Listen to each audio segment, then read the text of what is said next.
Alright, so we're heading to Indy, FDIC 2017, going to pick up Dustin, and we're going to get on the road. Oh, I got him. Alright, so we are in the vehicle finally. And this unfortunate guy has to ride with me to FDIC. So we've already been talking about nozzles and hose lines, which is fun for me, but not as much for him. So anyway, so this is Dustin Ford, good friend of mine, and I wanted some of you to know who the heck he is. So tell them where you're from. Well, I live in Sardis, Mississippi. I'm a volunteer and career firefighter. Spent a little time in the Arkansas Fire Service before coming over to Mississippi.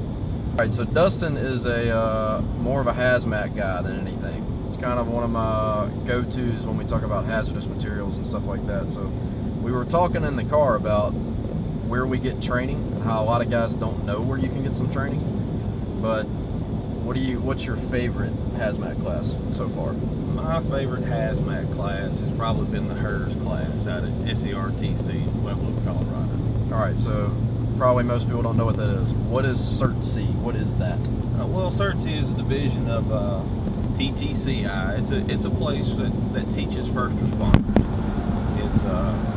It's a railroad run place, but they don't just teach rail. They teach highway. They teach leadership of road and rail incidents. They teach highway containers. They teach about intermodal stuff. They teach about tank cars. They've got some product specific stuff like crude. So it's a hazmat place. It's a very well-known hazmat place. Yeah. So they didn't just open last week. They've been around for quite a few years. Yeah, and the training is grant funded. Yes. So you can actually go to that training or a lot of their courses, and you don't have to pay anything. It's reimbursed. That's correct. They have 5 DHS or FEMA funded courses out there, and they have more than 5 courses. Those are the ones that are FEMA funded. Right. So what does HERS stand for? HERS is Highway Emergency Response Specialist. You learn about all the types of tractor-drawn road tankers. Some of those can be kind of dual purpose. You see intermodals going down the road, but they're also on the rail. They talk about your high pressure, your low pressure, your corrosive tankers. And they go into really detail about it, to where we as firefighters, we get the ERG book, we can tell by the picture, the back of the egg-shaped looking trailer, that's a low pressure tank, but other than that, it doesn't tell us anything. Yeah. So it talks about valving, it talks about pressures, how to transfer it, how to mitigate those situations, and their shut-off valves, things like that.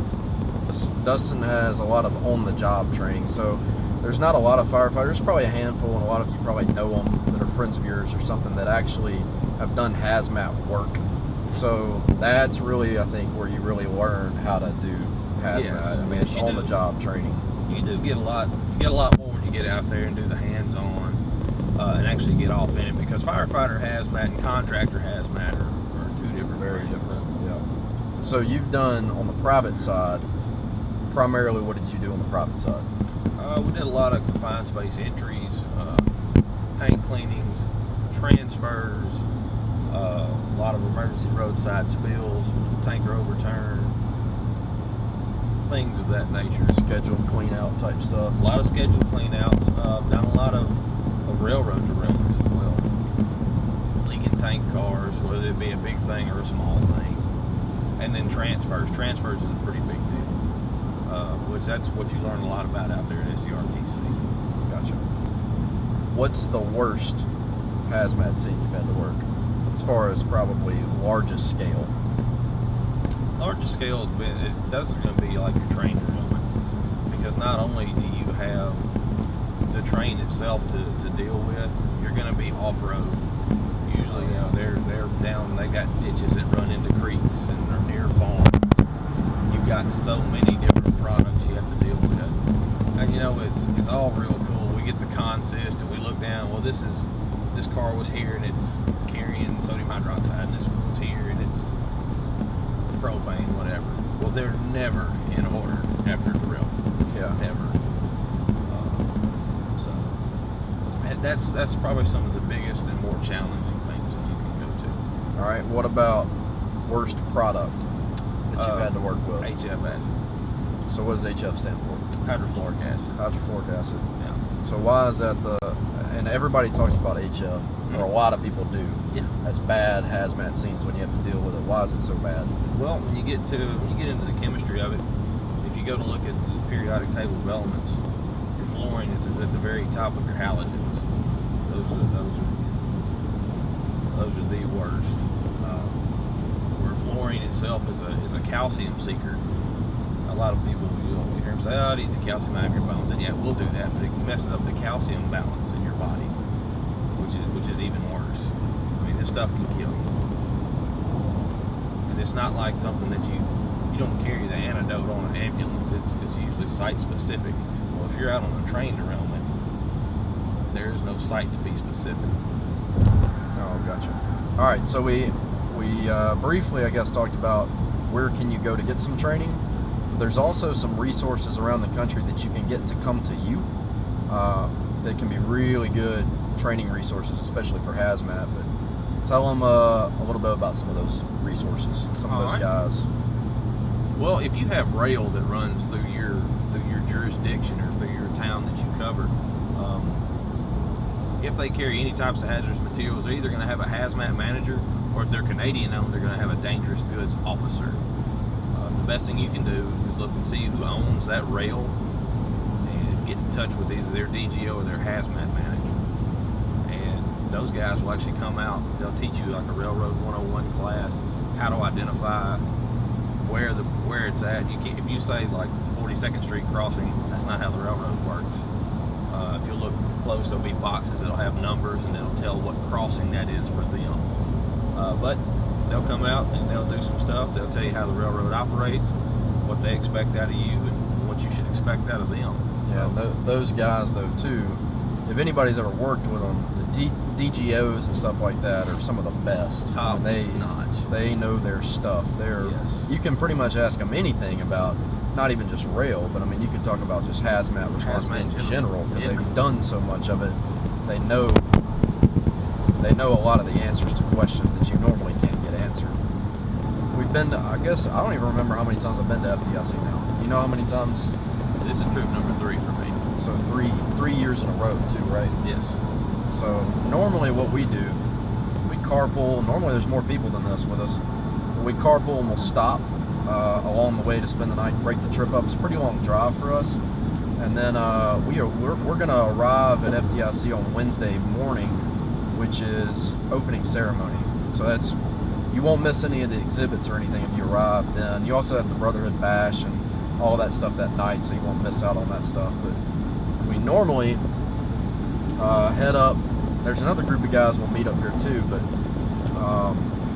main thing that we do is exhibits, I guess. We go and ask all the exhibits. That's what I was saying in a previous video. A lot of people think that when you go to the exhibits, you're just looking at toys. You're really not getting any training or anything like that. And that's very far from the truth. You just have to know who to talk to, because that's pretty much where all the subject matter experts will be, all in one area. So I mean, you can just kind of ping pong around the different guys that know their stuff, get your questions answered. But you can go and just look if you wanted to, but you're really selling yourself short. Yeah, big time. Stop and ask these people questions. That's what they're there to do. They're there to answer them for you. And there are very few. I remember, I guess you were with me, but I only had one guy really that tried to BS me about some product stuff. And when you're at FDIC, if you're a vendor and you're watching, don't BS a firefighter, because there's a lot of firefighters that attend that know their stuff, and they're going to know when you step across the line and try to make a fib. Yeah. And he did. So we had to walk away from that one because I couldn't handle that. But yeah, but you can run into some major, really good resources at FDIC. The big reps, a lot of those reps know their stuff, especially the ones at FDIC, because those are regional guys. They're not just local dealers, I guess. You know, they're actual product experts. They're people that know their stuff. So. Well, and that's the big thing about FDIC to me, is it's not just something that's local. It's not your same old, same old. You are you have a chance to network and get out and talk to people from different places that have tried different things that have either worked really well or haven't worked really well. You can learn from other people's success or other people's failures too. Yeah. There'll be some demos too that a lot of people don't know that happen. Like we mentioned, or I mentioned in another video, the Max Firebox thing. You watched that last year, didn't you? Yes. So you can actually, in a demo, you can actually get some really good training at some of that stuff, like forcible entry door stuff. If the guys are out there, a lot of these guys that sell tools, like the Pig, Yep. Chris Moore, and some of those dudes, they know their stuff when it comes to forcible entry, and they can really let you know more, not just about the tool and what to purchase, but how to use the tool. So why the tool was developed the way it is, and the different techniques they've learned to use the tool. So you can get a ton out of some of that stuff. What did you call on the video Brass Tacks and Hard Facts? What was my video series going to be? Copper tracks and soft truths. Copper tracks and soft truths. Yeah. That's it.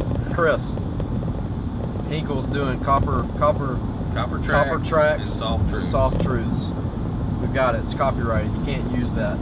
It's going to be ours. We're going to teach a lot of things about how to use buckets, bucket brigades, stuff like that. Copper tracks and soft truths. Man. All right, we've reached our stopping point for the night. We're at the sponsored by the Quality Inn with free hot breakfast.